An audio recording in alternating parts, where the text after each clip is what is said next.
കേരള സർവകലാശാല വിസിയെ കാറിനുള്ളിൽ തടഞ്ഞുവെച്ച സംഭവത്തിൽ കേസെടുത്ത് പോലീസ്. എസ്എഫ്ഐ നേതാക്കൾക്കും 2 സെനറ്റ് അംഗങ്ങൾക്കുമെതിരെയാണ് കേസെടുത്തിരിക്കുന്നത്.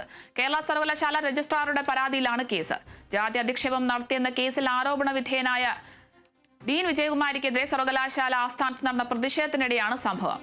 സെനറ്റ് യോഗത്തിനിടെ അംഗങ്ങൾ പ്രതിഷേധിച്ചു. പിന്നാലെ എസ്എഫ്ഐ പ്രതിഷേധ മാർച്ചും നടത്തി. ഇതിനിടെ പിൻഗേറ്റ് വഴിയെത്തിയ വിസിയെ പ്രതിഷേധക്കാർ തടയുകയായിരുന്നു.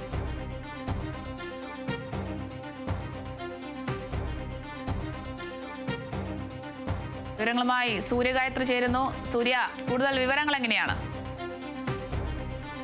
ഇന്നലെ രാവിലെ മുതൽ ഉച്ചവരെ അതിശക്തമായിട്ടുള്ള പ്രതിഷേധമാണ് എസ്എഫ്ഐയുടെ ഭാഗത്ത് നിന്ന് കേരള സർവകലാശാലയിൽ നടന്നിട്ടുണ്ടായിരുന്നത്. അതിന്റെ ഭാഗമായിട്ടാണ് വിസിയെ ഈ സംസ്ഥാന നേതാക്കൾ ഉൾപ്പെടെയുള്ളവർ തടഞ്ഞു വെച്ചിട്ടുണ്ടായിരുന്നത്. സർവകലാശാലയിൽ നിന്ന് കാറിലേക്ക് കയറി മടങ്ങാൻ പോയ വിസിയെ അങ്ങോട്ട് പുറത്തേക്ക് വിടാതെ തടഞ്ഞു വെക്കുകയാണ് എസ്എഫ്ഐ പ്രവർത്തകർ ചെയ്തത്. എസ്എഫ്ഐ സംസ്ഥാന നേതാക്കളെ ഉൾപ്പെടെ പ്രതി ചേർത്തുകൊണ്ടാണ് ഇപ്പോൾ നിലവിൽ കേസ് എടുത്തിരിക്കുന്നത്.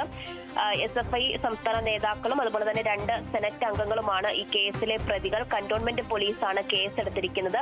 രജിസ്ട്രാറുടെ പരാതിയിൽ മേലാണ് കന്റോൺമെന്റ് പോലീസ് ഇപ്പോൾ കേസ് എടുത്തിരിക്കുന്നത് എന്നുള്ളതാണ് അറിയുന്നത്. ഇന്നലെ എസ്എഫ്ഐ പ്രവർത്തകർ തടഞ്ഞതിന് പിന്നാലെ ഈ കാറിന് അകത്ത് ഇരുന്നു കൊണ്ട് വിസി ഗവർണറെ നേരിട്ട് വിളിച്ചിട്ടുണ്ടായിരുന്നു. തന്നെ പോകാൻ അനുവദിക്കാത്ത തരത്തിൽ പ്രതിഷേധം പ്രവർത്തകരുടെ ഭാഗത്തുനിന്നുണ്ടായിട്ടും പോലീസ് എസ്എഫ്ഐ പ്രവർത്തകരെ മാറ്റി നിർത്താൻ ഒരു ഇടപെടലും നടത്തുന്നില്ല എന്നുള്ളത് വിസി തന്നെ ഗവർണറെ നേരിട്ട് വിളിച്ചു പറയുന്ന സാഹചര്യമുണ്ടായി. തുടർന്ന് രജിസ്ട്രാർ DGPക്ക് നേരിട്ട് പരാതി നൽകി. ആ പരാതിയുടെ അടിസ്ഥാനത്തിലാണ് ഇപ്പോൾ കേസെടുത്തിരിക്കുന്നത്. നിലവിൽ ഇപ്പോൾ എസ്എഫ്ഐ സംസ്ഥാന നേതാക്കളും അതുപോലെ തന്നെ 2 സെനറ്റ് അംഗങ്ങൾക്കുമെതിരെ കന്റോൺമെന്റ് പോലീസ് എടുത്തിരിക്കുന്ന കേസിൽ തുടർ നടപടികൾ ഇതുവരെയും വന്നിട്ടില്ല. എന്തായാലും കേസ് പ്രതി ചേർത്തുകൊണ്ട് കേസ് എടുത്തിട്ടുണ്ട്. ഇതിനു മുൻപേയും എസ്എഫ്ഐയും അതുപോലെ തന്നെ വൈസ് ചാൻസലറും തമ്മിൽ വലിയ തർക്കങ്ങൾ കേരള സർവകലാശാലയിൽ നടന്നിട്ടുണ്ടായിരുന്നതാണ്.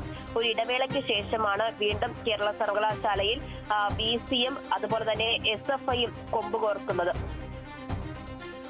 ശരി, വ്യക്തമാണ്.